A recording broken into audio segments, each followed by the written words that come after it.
Gipahibaro han Borongan City Provincial Tourism Office iton Eastern Samar nga magkakamay-adahin Christmas Bazaar ha Kapitolyo tikang hiton Disyembre 16 tubtub Enero 4. Iniimbitar ang nga tanan nga may da mga produkto o negosyo sugad hiton mga snacks, erimnon, handicrafts, panapuan, dekorasyon, fashion o iba pa nga magbutang install ha Capitol Grounds Barangay Alang-alang para hini nga aktibidad. Ang mga mapartisipar in kinahanglan gihapon kumuha in sanitary o health permit kung may mga pagkaon o erimnon, mayors o business permit, barangay clearance o iba pa nga clearance nga ginhihiyap han lokal nga gobyerno.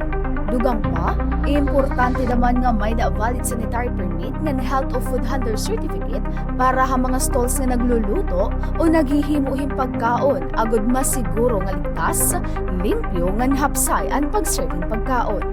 Dara nga limitado lang slots para han bazaar, ginaaghat han tourism office ang mga interesado nga dayon mag-apply, magkumpleto han papeles, nga magpreparar han era produkto para diri maurhi.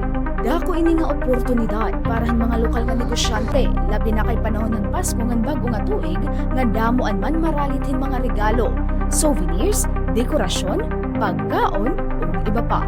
Tigang hiton syudad hit Borongan, Francis Rain Abelgast, Eastern Samar News Service.